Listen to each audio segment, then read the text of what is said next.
வணக்கம் ஃப்ரெண்ட்ஸ். நல்லதே நினைப்போம், நல்லதே செய்வோம்.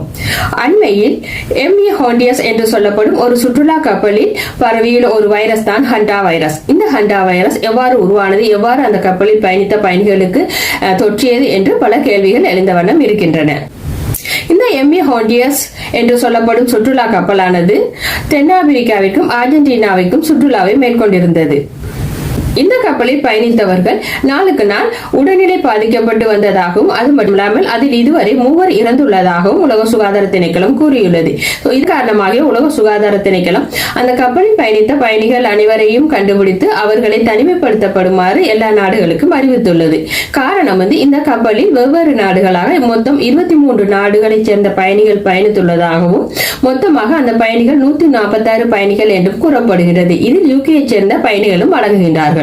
இந்த ஹண்டா வைரஸ் மனிதரிலிருந்து மனிதருக்கு பரவாது என்றும் கூறப்படுகின்றது. ஆனாலும் இந்த ஹண்டா வைரஸின் ஸ்ட்ரெயின் ஒரு மனிதரில் காணப்பட்டால் அது அடுத்த மனிதருக்கு இலகுவாக பரவும் என்றும் கூறப்படுகின்றது. இதன் காரணமாகவே அந்த நோயினால் பாதிக்கப்பட்டவர்கள் தனிமைப்படுத்தப்பட வேண்டும் என்றும் உலக சுகாதார திணைக்களம் கூறியுள்ளது. வைரஸ் ஆனது எலிகள் அல்லது rodents மூலம் பரவுவதாக கூறப்பட்டுள்ளது.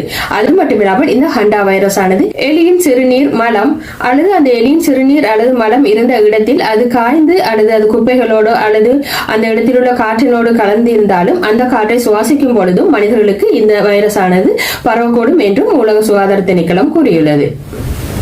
பொதுவாக மனிதரிலிருந்து ஒரு மனிதருக்கு இந்த வைரஸ் பரவாது என்று கூறப்படுகிறது. ஆனாலும் பாதிக்கப்பட்ட ஒருவருக்கு, அதாவது இந்த ஹண்டா வைரஸ் பாதிக்கப்பட்ட ஒருவருக்கு அந்த ஹண்டா வைரஸின் ஸ்ட்ரெயின் அவரின் உடலில் காணப்பட்டால் அது அடுத்த மனிதருக்கு தொற்று ஏற்படும் என்றும் உலக சுகாதார திணைக்களம் கூறியுள்ளது. இந்த ஹண்டா வைரஸின் ஆரம்ப அறிகுறிகளாக காய்ச்சல், தலைவலி, தசைவலி, சோர்வு, உடல் வலி போன்றவை காணப்படும். அது மட்டுமில்லாமல் வாந்தியும் காணப்படும் என்றும் உலக சுகாதார திணைக்களம் கூறியுள்ளது.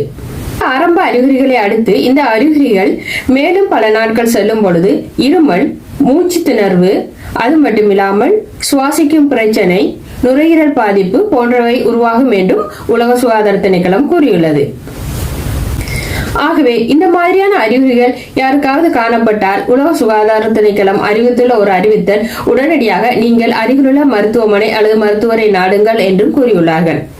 இனி அடுத்தடுத்த அப்டேட்ஸ் என்பதை தொடர்ந்து பார்ப்போம். நன்றி ஃப்ரெண்ட்ஸ்.